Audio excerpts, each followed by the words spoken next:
നമസ്കാരം. ഗൾഫ് ഫോക്കസിലേക്ക് സ്വാഗതം. വിശദമായ വാർത്തകളിലേക്ക്. 24 ഇംപാക്ട് പ്രവാസി സംരംഭകയ്ക്ക് 8 മാസമായി ലഭിക്കാതിരുന്ന വാഹന രജിസ്ട്രേഷൻ ലഭിച്ചു. വാർത്ത ശ്രദ്ധയിൽപ്പെട്ടതിനെ തുടർന്ന് ഗതാഗത മന്ത്രി KB ഗണേഷ് കുമാർ വിഷയത്തിൽ നേരിട്ടിടപെടുകയായിരുന്നു. 1.5 കോടി മുടക്കി വാങ്ങിയ കാറിന് 8 മാസമായി രജിസ്ട്രേഷൻ ലഭിക്കാതിരുന്ന പ്രവാസി സംരംഭകയായ കണ്ണൂർ സ്വദേശിനി ഹസീന നിഷാദിന്റെ വാർത്ത കഴിഞ്ഞ ദിവസമാണ് 24 പുറത്തുവിട്ടത്.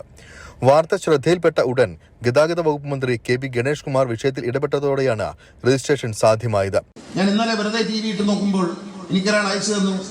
24 ചാനൽ, ശ്രീകണ്ഠൻ ചേട്ടൻ 24 ചാനലിൽ ഒരു പരാതി. ഒരു സംരംഭകയായ ഒരു സഹോദരി ഗൾഫിൽ നിന്ന് വന്ന് 1.5 കോടി രൂപയുടെ, അവിടുത്തെ ബിസിനസ്സാണ് അവരത്, ഒരു കാർ ആഗ്രഹം കൊണ്ട് കേരളത്തിൽ വാങ്ങി. കഴിഞ്ഞ 8 മാസമായി മോട്ടോർ വെഹിക്കിൾ ഉദ്യോഗസ്ഥന്മാർ അത് പരിശോധിച്ചു കൊടുത്തില്ല, രജിസ്റ്റർ ചെയ്ത് കൊടുത്തില്ല. ഓരോരോ മുട്ടി ന്യായങ്ങൾ പറയും. ഇതേ വണ്ടി കോഴിക്കോടിൽ രജിസ്റ്റർ ചെയ്തു, കൊട്ടാരക്കരയിൽ രജിസ്റ്റർ ചെയ്തു, കോട്ടയത്ത് രജിസ്റ്റർ ചെയ്തു, എല്ലാം. പക്ഷേ കണ്ണൂരുള്ള ഉദ്യോഗസ്ഥർ അത് ചെയ്തു കൊടുത്തില്ല. ഇന്നലെ രാത്രി എനിക്ക് വിവരം കിട്ടി. ഞാൻ നിർദ്ദേശം നൽകി. ഇന്ന് ഉച്ചയ്ക്ക് മുമ്പേ ആ സഹോദരിക്ക് വണ്ടി രജിസ്റ്റർ ചെയ്ത് കൊടുത്തു. മന്ത്രിയുടെ ഇടപെടലിൽ സന്തോഷമുണ്ടെന്ന് ഹസീന പ്രതികരിച്ചു. ഈ വാർത്ത വന്നതിന് ശേഷം ഈ വിഷയത്തിൽ മിനിസ്റ്റർ നേരിട്ട് ഇടപെടുകയും മിനിസ്റ്റർ ഗണേഷ് കുമാറും ട്രാൻസ്പോർട്ട് കമ്മീഷണർ മിസ്റ്റർ ശ്രീജിത്തും നേരിട്ട് ഫോണിൽ ബന്ധപ്പെടുകയും കാര്യങ്ങൾ അന്വേഷിക്കുകയും ഇതിൻ്റെ അടിസ്ഥാനത്തിൽ കാറിൻ്റെ രജിസ്ട്രേഷൻ പെട്ടെന്ന് നടന്നു. ഇതിന് പ്രത്യേകിച്ചിട്ട് നന്ദി പറയേണ്ടത് മന്ത്രി ഗണേഷ് കുമാറിനോടാണ്. അദ്ദേഹത്തിൻ്റെ ഇടപെടൽ കാരണം ലാസ്റ്റ് 8 മാസമായി ശ്രമിച്ചുകൊണ്ടിരിക്കുന്ന കാർ രജിസ്ട്രേഷൻ പെട്ടെന്ന് തന്നെ നടന്നു. DGFT ക്ലിയറൻസിന്റെ പേരിലായിരുന്നു കണ്ണൂർ RTO രജിസ്ട്രേഷൻ വൈകിപ്പിച്ചത്. രജിസ്ട്രേഷൻ അനന്തമായി വൈകിയതോടെ വാഹനത്തിന് ഫാൻസി നമ്പർ ലഭിക്കാൻ അടച്ച പണവും നമ്പറും ഉൾപ്പെടെ നഷ്ടമായിരുന്നു. പ്രശ്നപരിഹാരത്തിനായി ദുബായിൽ നിന്ന് നിരവധി തവണ ഹസീനയ്ക്ക് നാട്ടിലെത്തേണ്ടിയും വന്നു. കൊച്ചിയിലെ ഷോറൂമിൽ നിന്ന് കഴിഞ്ഞ ജൂൺ അവസാന വാരമാണ് തന്റെ ഇഷ്ടവാഹനമായ ഡിഫൻഡർ ഹസീന പുറത്തിറക്കിയത്. 24 ദുബായ്. കുവൈറ്റിൽ വിദേശികൾക്ക് നിബന്ധനകളോടെ ഫാമിലി വിസ പ്രാബല്യത്തിലായതിനു പിന്നാലെ എല്ലാ തരത്തിലുള്ള സന്ദർശന വിസകൾ അനുവദിക്കാൻ നീക്കം. ആഭ്യന്തര മന്ത്രാലയവുമായി ബന്ധപ്പെട്ട ഉന്നത വൃത്തങ്ങളാണ് ഇക്കാര്യം റിപ്പോർട്ട് ചെയ്തത്. ജനസംഖ്യാ നിയന്ത്രണത്തിന്റെ ഭാഗമായി കുറച്ചു വർഷങ്ങളായി കുവൈറ്റിൽ വാണിജ്യ, ടൂറിസ്റ്റ്, ഫാമിലി സന്ദർശന വിസകൾ വ്യാപകമായി അനുവദിക്കുന്നത് നിർത്തിവച്ചിരിക്കുകയാണ്. വിദേശികൾക്ക് ഏത് രീതിയിലും കുവൈറ്റ് സന്ദർശിക്കാനുള്ള സാഹചര്യം ഒരുക്കുന്നതിനെക്കുറിച്ച് പഠനം നടക്കുകയാണെന്ന് മന്ത്രാലയം വ്യക്തമാക്കി. ഇക്കാര്യത്തിൽ മറ്റ് GCC രാജ്യങ്ങളുടെ ഉദാര നയം പിന്തുടരാനും അതുവഴി സാമ്പത്തിക, വാണിജ്യ മേഖലകളിലെ നേട്ടങ്ങളുമാണ് കുവൈറ്റ് ലക്ഷ്യമിടുന്നതെന്നും അധികൃതർ പറഞ്ഞു. മലയോരങ്ങളിലെ മാലിന്യം നീക്കം ചെയ്ത മലയാളികളുടെ നേതൃത്വത്തിലുള്ള സാഹസിക കൂട്ടായ്മ UAE-യിലെ വാദി ദിഫ്തയിലാണ് ശുചീകരണ പ്രവർത്തനങ്ങൾ നടത്തിയത്. കുട്ടികളും മുതിർന്നവരുമടക്കം 200ഓളം പേർ പരിപാടിയുടെ ഭാഗമായി. യാത്രകളെ ഏറെ ഇഷ്ടപ്പെടുന്ന A4 അഡ്വഞ്ചർ കൂട്ടായ്മയാണ് വ്യത്യസ്തമായ പരിപാടി സംഘടിപ്പിച്ചത്. UAE-യിലെ മലയാളികളുടെ നേതൃത്വത്തിലുള്ള ഈ കൂട്ടായ്മ തങ്ങൾ ഏറെ സ്നേഹിക്കുന്ന പ്രകൃതിയെ സംരക്ഷിക്കുക എന്ന ലക്ഷ്യത്തോടെയാണ് ശുചീകരണ പ്രവർത്തനം നടത്തിയത്. മലനിരകളിൽ ആളുകൾ ഉപേക്ഷിച്ചു പോകുന്ന ചെറുതും വലുതുമായ മാലിന്യങ്ങൾ കൂട്ടായ്മയിലെ അംഗങ്ങൾ ഒന്നിച്ചിറങ്ങി വൃത്തിയാക്കി. UAE-യിലെ വാദി ദിഫ്തയിലാണ് സംഘം ശുചീകരണ പ്രവർത്തനം നടത്തിയത്. റാസൽ ഖൈമ പബ്ലിക് സർവീസ് ഡിപ്പാർട്ട്മെന്റുമായി സഹകരിച്ചായിരുന്നു പരിപാടി. പ്രകൃതിയുടെ വിസ്മയങ്ങൾ വരും തലമുറകൾക്ക് കാണാനും ആസ്വദിക്കാനും തനിമയോടെ നിലനിർത്തേണ്ടതുണ്ടെന്നും അതിനായാണ് തങ്ങളുടെ പ്രവർത്തനമെന്നും കൂട്ടായ്മയിലെ അംഗങ്ങൾ പറഞ്ഞു. കുട്ടികളും മുതിർന്നവരുമടക്കം 200ഓളം ആളുകളാണ് പരിപാടിയുടെ ഭാഗമായത്. പരിസ്ഥിതി പ്രവർത്തകരായ അഹമ്മദ്, എമിറാത്തി സാഹസിക യാത്രികരായ സയ്യിദ് അൽമേമാരി, ഹസ, 7 ഹൈക്കേഴ്സ്, A4 അഡ്വഞ്ചർ സ്ഥാപകൻ ഹരി നോർത്ത് കോട്ടഞ്ചേരി, ദിൻഷാ നൌഷാദ്, സുനിൽ പായിക്കാടൻ എന്നിവർ പരിപാടികൾക്ക് നേതൃത്വം നൽകി. 24 ദുബായ്. റിപ്പബ്ലിക് ദിനാഘോഷത്തോടനുബന്ധിച്ച് റിസാല സ്റ്റഡി സർക്കിളിന് കീഴിലുള്ള കലാലയം സാംസ്കാരിക വേദി ജിദ്ദയിൽ സെമിനാർ സംഘടിപ്പിച്ചു. 17 രാജ്യങ്ങളിൽ സോൺ തലങ്ങളിൽ നടത്തിവരുന്ന സെമിനാറുകളുടെ ഭാഗമായിരുന്നു പരിപാടി. മായ്ച്ചു കളയുന്ന ചരിത്രനാമങ്ങളും നിർമ്മിതികളും എന്ന വിഷയത്തിൽ റഷീദ് പന്തല്ലൂരും, വിദ്യാഭ്യാസം നൽകുന്ന ജനാധിപത്യബോധം എന്ന വിഷയത്തിൽ നൌഷാദ് മാസ്റ്ററും പ്രബന്ധം അവതരിപ്പിച്ചു. അബ്ദുറഹ്മാൻ സഖാഫി ചെമ്പ്രശ്ശേരി ഉദ്ഘാടനം ചെയ്ത സെമിനാറിൽ യൂസഫ് ചാവക്കാട് സ്വാഗതവും അസർ കാഞ്ഞങ്ങാട് നന്ദിയും പറഞ്ഞു. അൽമിന്തസ ഗ്രൂപ്പിന്റെ പുതിയ ശാഖ സൗദിയിലെ റിയാദിൽ പ്രവർത്തനം ആരംഭിച്ചു. ബ്രാൻഡഡ് ചോക്ലേറ്റുകളുടെയും മറ്റ് ഭക്ഷ്യോൽപ്പന്നങ്ങളുടെയും ഹോൾസെയിൽസ് ആൻഡ് റീറ്റെയിൽ മേഖലകളിൽ രാജ്യത്തെ സജീവ സാന്നിധ്യമാണ് അൽമിന്തസ. ബ്രാൻഡഡ് ചോക്ലേറ്റുകളുടെയും ഭക്ഷ്യോൽപ്പന്നങ്ങളുടെയും വിപുലമായ ശേഖരവുമായാണ് അൽമിന്തസ ഗ്രൂപ്പിന്റെ പുതിയ ശാഖ റിയാദിൽ പ്രവർത്തനം ആരംഭിച്ചത്. റിയാദിലെ ദാറുൽ ഉബൈദ പുതിയ ഹറാജിനടുത്താണ് അൽമിന്തസയുടെ പുതിയ ശാഖ പ്രവർത്തിക്കുന്നത്. മുഅന്നദൽ സുഗൈബി, അൽമിന്തസ group Riyadh MD Shameer Vallappuzha, അൽമിന്തസ ഗ്രൂപ്പ് ദുബൈ MD ജമാൽ എന്നിവർ ചേർന്ന് പുതിയ ശാഖയുടെ ഉദ്ഘാടനം നിർവഹിച്ചു. മിതമായ നിരക്കിൽ കുറഞ്ഞ സമയത്തിനുള്ളിൽ നേരിട്ട് സാധനങ്ങൾ വാങ്ങാനുള്ള സൗകര്യം ഇവിടെ ഒരുക്കിയിട്ടുണ്ടെന്ന് ഷമീർ വല്ലപ്പുഴ പറഞ്ഞു. 15 വർഷമായിട്ട് ഹോൾസെയിൽ മേഖലയിൽ റിയാദിൽ ചോക്ലേറ്റിന്റെ ബിസിനസ് ചെയ്തു വരികയാണ്. ഇപ്പൊ 2024 അൽമിന്തസ ഗ്രൂപ്പിന്റെ കമ്പനി വീണ്ടും പുതുതായിട്ട് ഒരു ബ്രാഞ്ചും കൂടി റിയാദിൽ ഓപ്പൺ ചെയ്യുകയാണ്. വേൾഡിലെ എല്ലാ കൺട്രിയിൽ നിന്നും നമ്മൾ ചോക്ലേറ്റുകൾ ഇമ്പോർട്ട് ചെയ്ത് കൊണ്ടുവരുന്നതുകൊണ്ട് നമുക്ക് കസ്റ്റമേഴ്സിന് ഏറ്റവും നല്ല പ്രൈസിന് കൊടുക്കാൻ കഴിയും. വാൻ സെയിൽസ്, സൂപ്പർ മാർക്കറ്റ്, ബക്കാലകൾ എന്നിവർക്ക് നല്ല പ്രൈസിന് നമുക്ക് സാധനങ്ങൾ കൊടുക്കാൻ കഴിയും. അതാണ് അൽമിന്തസ ഗ്രൂപ്പിന്റെ ഏറ്റവും പ്രധാനപ്പെട്ട കാര്യം. 15 വർഷത്തെ പ്രവർത്തന പാരമ്പര്യമുള്ള അൽമിന്തസ ഗ്രൂപ്പ് സൗദിക്കകത്തും പുറത്തുമായി കൂടുതൽ ബ്രാഞ്ചുകൾ ഉടൻ ആരംഭിക്കുമെന്നും മാനേജ്മെന്റ് അറിയിച്ചു. 053-618-8098 എന്ന നമ്പറിൽ വിളിച്ചാൽ വിശദമായ വിവരങ്ങൾ ലഭിക്കും. 24 റിയാദ്. ആരോഗ്യ സംരക്ഷണത്തിനും സുസ്ഥിര ജീവിതത്തിനും മുൻഗണന നൽകുന്നതിനായി വാക്കത്തോൺ സംഘടിപ്പിച്ച് ലുലു ഗ്രൂപ്പ്. ദുബായ് മംസാറിൽ നടന്ന പരിപാടിയിൽ നിരവധി പേർ പങ്കെടുത്തു. സുസ്ഥിരതയ്ക്കും ആരോഗ്യ സംരക്ഷണത്തിനും പ്രാധാന്യം നൽകുക എന്ന ലക്ഷ്യത്തോടെയാണ് ലുലു വാക്കത്തോൺ സംഘടിപ്പിച്ചത്. വാക്കത്തോണിന്റെ 8ാമത് സീസണാണ് ഇത്തവണ നടന്നത്. ദുബായ് മംസാർ പാർക്കിൽ 146 രാജ്യങ്ങളിൽ നിന്നുള്ള 15,000-ലധികം ആളുകൾ പരിപാടിയുടെ ഭാഗമായി. രാവിലെ 7:30 പരിപാടിക്ക് തുടക്കമായത്. സുസ്ഥിരതയ്ക്ക് വലിയ പ്രാധാന്യം നൽകിയാണ് എന്നും ലുലു ഗ്രൂപ്പ് മുന്നോട്ട് പോകുന്നതെന്ന് Lulu group director MA Saleem പറഞ്ഞു. വളരെ സന്തോഷമുണ്ട്. ഇത് ഞങ്ങളുടെ 8ാമത്തെ എഡിഷനാണ്.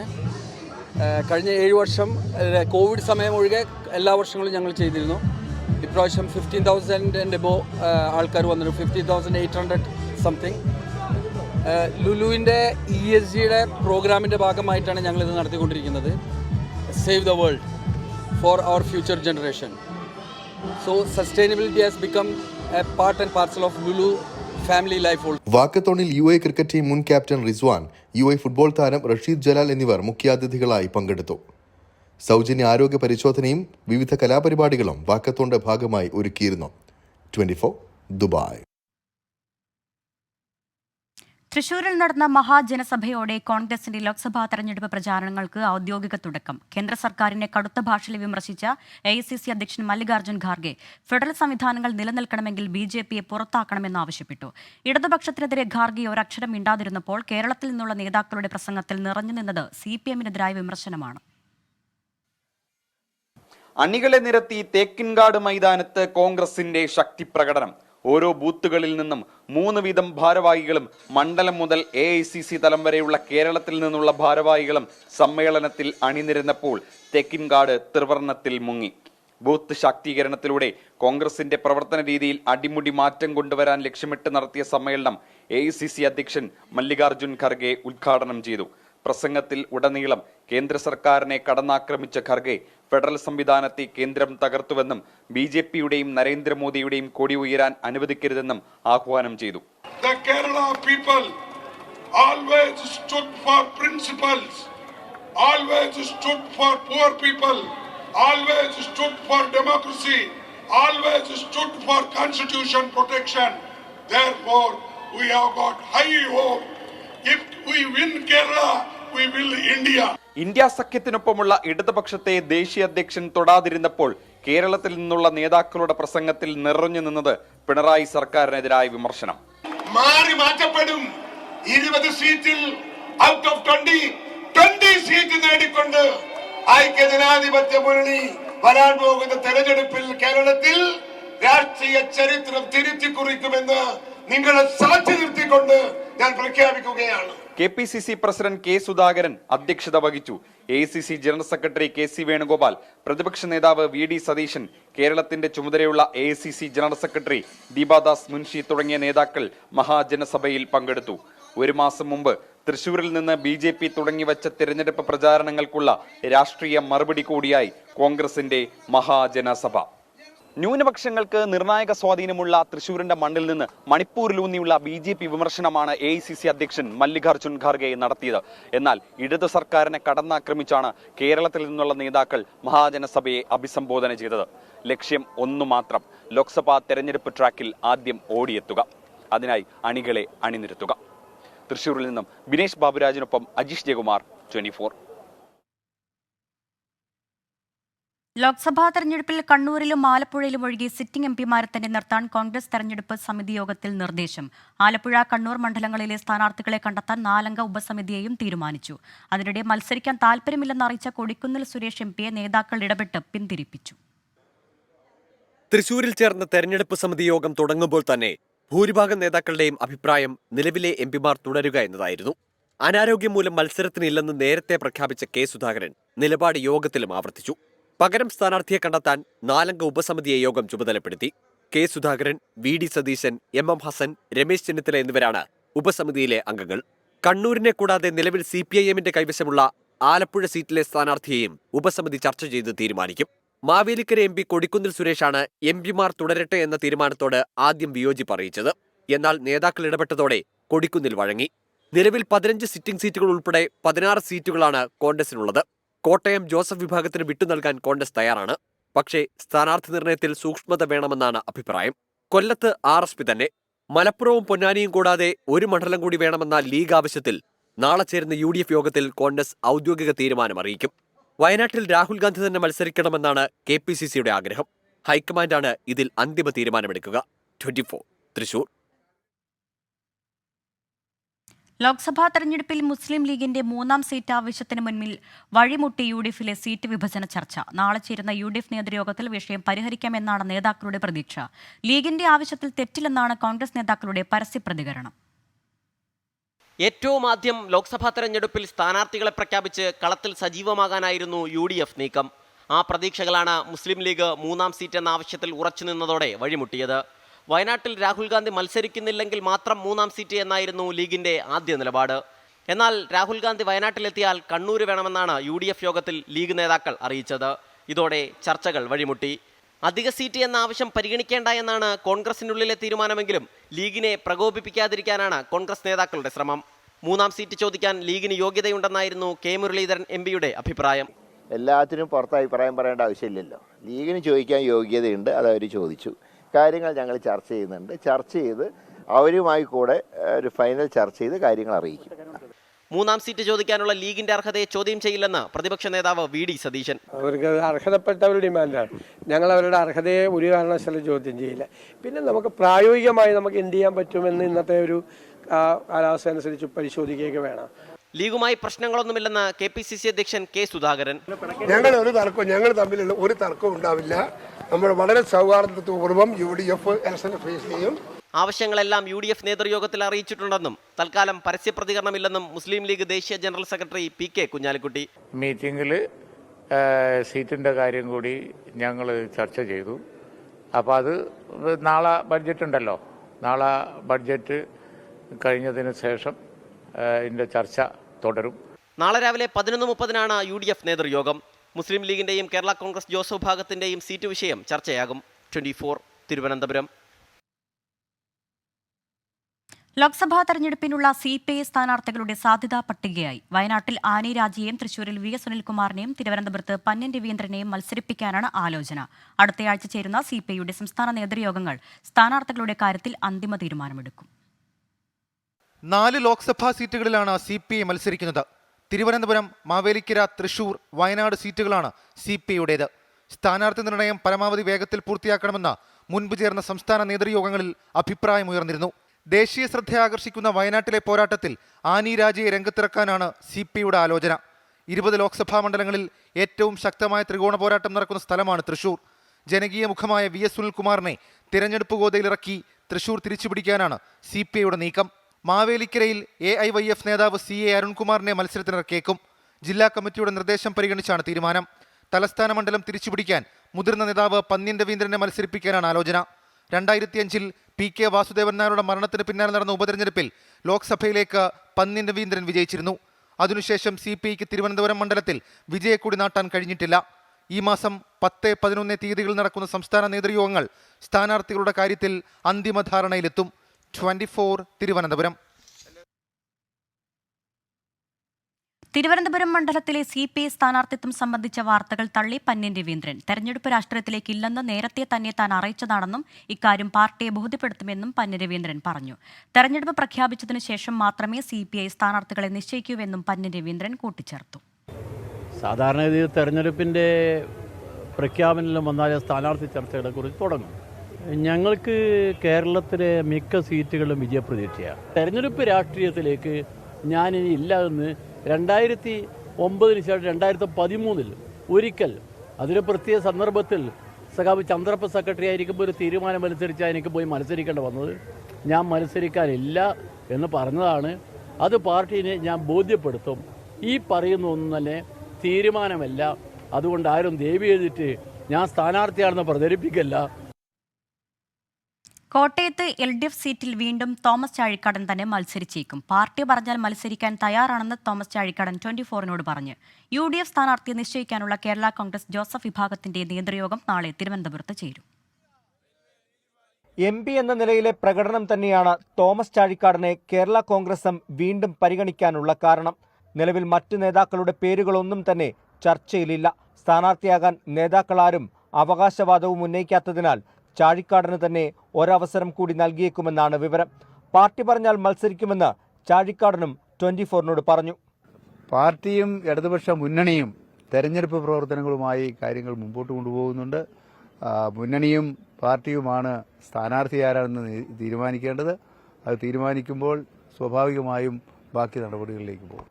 കൂടുതൽ സീറ്റ് വേണമെന്ന ആവശ്യം കേരള കോൺഗ്രസ് ഉന്നയിച്ചിട്ടുണ്ട്. LDFിലെ സീറ്റ് ചർച്ചകൾ പൂർത്തിയായാൽ ഉടൻ സ്ഥാനാർത്ഥി പ്രഖ്യാപനം ജോസ് കെ മാണി നടത്തും. അതേസമയം കോട്ടയം സീറ്റിൽ സ്ഥാനാർത്ഥിയെ നിശ്ചയിക്കാൻ ജോസഫ് വിഭാഗം നാളെ ഹൈപ്പവർ കമ്മിറ്റി ചേരും. UDFുമായുള്ള സീറ്റ് ചർച്ചകൾക്ക് ശേഷമാവും തിരുവനന്തപുരത്ത് ഹൈപ്പവർ കമ്മിറ്റി ചേരുക. ഇതിനുശേഷം PJ ജോസഫ് സ്ഥാനാർത്ഥിയെ പ്രഖ്യാപിക്കും. ജോസ് കെ മാണി വിഭാഗത്തിന്റെ സ്ഥാനാർത്ഥി ചർച്ചകൾ തോമസ് ചാഴിക്കാടനിലേക്ക് ഒതുങ്ങുമ്പോൾ തർക്കത്തിനൊടുവിൽ ഫ്രാൻസിസ് ജോർജിലേക്ക് എത്തി നിൽക്കുകയാണ് ജോസഫ് വിഭാഗം. എന്തായാലും കോട്ടയത്ത് കേരള കോൺഗ്രസുകൾ തമ്മിലുള്ള പോരാട്ടത്തിനാണ് കളമൊരുങ്ങിയിരിക്കുന്നത്. കോട്ടയത്ത് നിന്ന് ടോബി ജോൺസൺ, 24. വാർത്തയിലേക്ക് തിരികെ. പമ്പയിൽ പൊലിഞ്ഞ ജീവനുകൾ.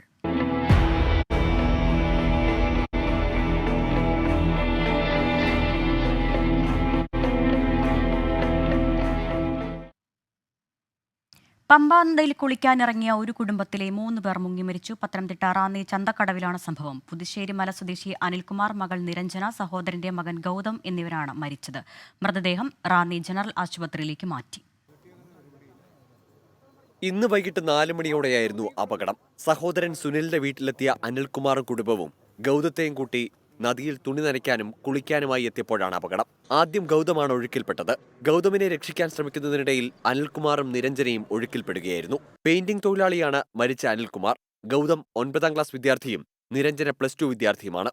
റാന്നി അഗ്നിരക്ഷാ നിലയത്തിലെ സ്കൂബ ടീമാണ് മൃതദേഹങ്ങൾ പുറത്തെടുത്തത്. മന്ത്രി റോഷി അഗസ്റ്റിൻ, ആന്റണി MP, റാന്നി MLA പ്രമോദ് നാരായൺ തുടങ്ങിയവർ സംഭവസ്ഥലത്തെത്തി. ഇവിടെ വലിയ പരിചയം ഉള്ള ആൾക്കാരാണെന്നല്ല മനസ്സിലാക്കാൻ കഴിഞ്ഞത്. വാടകയ്ക്ക് താമസിക്കുന്നവരാണെന്ന് അറിഞ്ഞത്. എങ്കിലും അവരോട് ഒരു അപകടത്തിൽപ്പെട്ടു. പെൺകുഞ്ഞിനും കൂടെ സാരിത്വം പറഞ്ഞു കൊടുത്തെങ്കിലും അച്ഛൻ ഒഴുക്കപ്പെട്ടു എന്നുള്ള നിലയിലേക്ക് വഴുതി മാറിയതോടു കൂടിയാണ് അവരും നമുക്ക് മിസ്സായതെന്നുള്ളതാണ് ബോധ്യപ്പെടുന്നത്. റാന്നി താലൂക്ക് ആശുപത്രിയിൽ സൂക്ഷിച്ചിരിക്കുന്ന മൃതദേഹങ്ങൾ നാളെ പത്തനംതിട്ട ജനറൽ ആശുപത്രിയിൽ പോസ്റ്റ്മോർട്ടം നടത്തിയ ശേഷം ബന്ധുക്കൾക്ക് വിട്ടു നൽകും. 24 പത്തനംതിട്ട. പാണക്കാട് സാദിഖ് അലി ശിഹാബ് തങ്ങളുടെ രാമക്ഷേത്ര പ്രസ്താവന സദുദ്ദേശത്തിലെന്ന് മുസ്ലിം ലീഗ്. പാർട്ടി സംസ്ഥാന അധ്യക്ഷന്റെ വാക്കുകൾ ദുർവ്യാഖ്യാനം ചെയ്തെന്ന് PK കുഞ്ഞാലിക്കുട്ടി വിശദീകരിച്ചു. മഞ്ചേരിയിൽ സാദിഖ് അലി തങ്ങൾ നടത്തിയ പ്രസംഗം വിവാദമായതോടെയാണ് വിശദീകരണം. ലീഗ് അണികളെ നേതാക്കൾ മണ്ടന്മാരാക്കുകയാണെന്ന് INL കുറ്റപ്പെടുത്തി. ഭൂരിഭാഗം ജനങ്ങളും ആദരിക്കുന്ന ബഹുമാനിക്കുന്ന ശ്രീരാമക്ഷേത്രം അതൊരു യാഥാർത്ഥ്യമാണ്. അത് രാജ്യം അതിൽ നിന്ന് നമുക്ക് പുറകോട്ട് പോകുവാൻ സാധിക്കുകയും അത് രാജ്യത്തെ ഭൂരിപക്ഷം വരുന്നൊരു സമൂഹത്തിന്റെ ആവശ്യമാണ്. അത് അയോധ്യയിൽ നിലവിൽ വന്നു എന്നുള്ളതാണ്. പക്ഷെ അതേക്കുറിച്ച് നമ്മൾ അതിനെ പ്രതിഷേധിക്കേണ്ട മറ്റോ കാര്യമൊന്നും നമ്മളെ സംബന്ധിച്ചിടത്തോളം ഇല്ല. പാണക്കാട് സാദിഖ് അലി തങ്ങളുടെ ഈ വാക്കുകളാണ് വിവാദമായത്.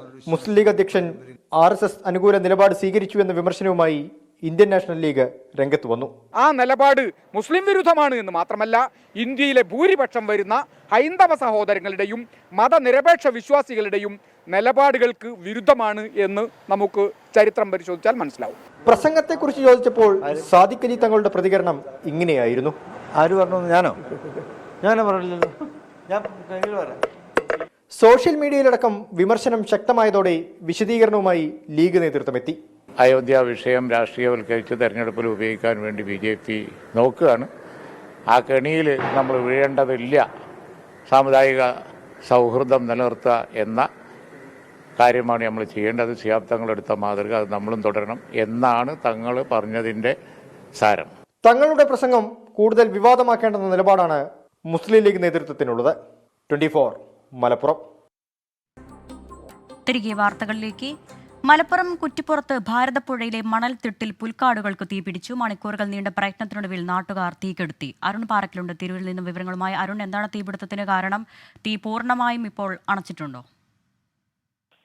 അരുണ്യ, കുറ്റിപ്പുറം ചെമ്പിക്കലിലാണ് വൈകിട്ട് 5:30 ഈ തീപിടുത്തമുണ്ടായത്. ആദ്യം നേരിയ തോതിൽ തീ പടർന്നു പിടിച്ചു, പിന്നീട് വ്യാപകമായ രീതിയിൽ ആളിക്കത്തുകയായിരുന്നു. നാട്ടുകാരുടെ നേതൃത്വത്തിൽ തീ അണച്ചു. പൂർണ്ണമായും തീ അണച്ചിട്ടുണ്ട്. മണിക്കൂറുകൾ നീണ്ട പ്രയത്നത്തിനൊടുവിലാണ് തീ അണച്ചത്. ഈ ഭാരതപ്പുഴയിലെ പുൽക്കാടുകൾക്ക് പതിവായി സമൂഹ വിരുദ്ധർ ഉൾപ്പെടെയുള്ളവർ തീയിടുന്നത് പതിവാവുകയാണ്. തീയിടുന്നത് മൂലം പുൽക്കാടുകളിൽ അധിവസിക്കുന്ന ഈ പാമ്പ് പോലുള്ള ഇഴജന്തുക്കളും അതുപോലെ പക്ഷികളുമൊക്കെ ചത്തൊടുങ്ങുന്നത് പതിവ് കാഴ്ചയാണ്. ഇതിനൊരു അറുതി ഉണ്ടാക്കണമെന്ന് നാട്ടുകാർ നിരന്തരമായി ഉന്നയിക്കുന്ന ഒരു കാര്യമാണ്. പോലീസിലും ഇതുമായി ബന്ധപ്പെട്ട പരാതി നൽകിയിട്ടുണ്ട്. എങ്കിലും ഈ അതായത് ഭാരതപ്പുഴയിലെ പുൽക്കാടുകൾക്ക് തീയിടുന്നത് ഇപ്പോഴും തുടരുകയാണ്. അരുൺ, സാമൂഹ്യ വിരുദ്ധരാണ് തീയിട്ടതെന്നൊരു വിവരം കൂടി വരുന്നുണ്ടല്ലോ. സാമൂഹ്യ വിരുദ്ധരാണ് തീയിട്ടത് എന്ന വിവരമാണ് നാട്ടുകാർ ഉൾപ്പെടെ പങ്കുവയ്ക്കുന്നത്. ഇത് നിരന്തരമായി ഈ പ്രദേശത്ത്, അതായത് ഭാരതപ്പുഴയിലെ മണൽത്തിട്ടുകളിലുള്ള ഉൾക്കാടുകളിൽ സംഭവിക്കുന്നുണ്ട്. പ്രത്യേകിച്ച് വിനോദസഞ്ചാരത്തിനും മറ്റും എത്തുന്ന ആളുകൾ സിഗരറ്റ് പോലുള്ള വസ്തുക്കൾ അത് ഉപയോഗിച്ചുകൊണ്ട് വലിച്ചെറിയുന്ന സ്ഥിതിയുണ്ട്. മറ്റൊന്ന് മണൽ മാഫിയയുടെ വലിയ സ്വാധീനം ഈ മേഖലയിലുണ്ട്. അവർ ഈ മണലെടുക്കുന്നതിന് വേണ്ടി ഈ പുൽക്കാടുകൾ തീയിട്ട് നശിപ്പിക്കുന്നതും പതിവാണ്. ഇന്നും അതുപോലുള്ളൊരു സംഭവമാണ് ഉണ്ടായത്. ആരാണ് തീയിട്ടത് എന്ന കാര്യത്തിൽ വ്യക്തതയില്ല. പക്ഷേ നാട്ടുകാർ ഏറെ മണിക്കൂറുകൾ നീണ്ട പ്രയത്നത്തിനൊടുവിലാണ് ഈ തീ കെടുത്തിയത്. അരുണ്യ, ശരി. മലപ്പുറം കുറ്റിപ്പുറത്ത് ഭാരതപ്പുഴയിലെ മണൽത്തിട്ടിലാണ് പുൽക്കാടുകൾക്ക് തീപിടിച്ചത്. സാമൂഹ്യ വിരുദ്ധരാണ് തീയിട്ടതെന്നാണ് ലഭിക്കുന്ന വിവരം. മണിക്കൂറുകൾ നീണ്ട പ്രയത്നത്തിനൊടുവിൽ നാട്ടുകാർ തീ അണച്ചു. അരുൺ പാറയ്ക്കലാണ് വിവരങ്ങൾ നൽകിയത്. മറ്റൊരു വാർത്തയിലേക്ക്. ഡൽഹി പാലക്കാടൻ കൂട്ടായ്മയുടെ പാലക്കാടൻ പിറവി പുരസ്കാരങ്ങൾ വിതരണം ചെയ്തു. മാധ്യമരംഗത്തെ പുരസ്കാരത്തിന് 24 ചീഫ് റിപ്പോർട്ടർ ബൽറാം നെടുങ്ങാടി അർഹനായി. സാമൂഹ്യ സേവനം, ആരോഗ്യം, കല എന്നീ മേഖലകളിൽ നിന്നായി Tony Kannampuzha, P Jayaraj Nair, Vinod K, Hamsa KV, doctor Ankitha Nair തുടങ്ങിയവരും അർഹരായി. ഡൽഹി കാർത്യായനി ഓഡിറ്റോറിയത്തിൽ നടന്ന ചടങ്ങിൽ കെ ബാബു MLA മുഖ്യാതിഥിയായി. പരിപാടിയുടെ ഭാഗമായി വിവിധ കലാപ്രകടനങ്ങളും അരങ്ങേറി.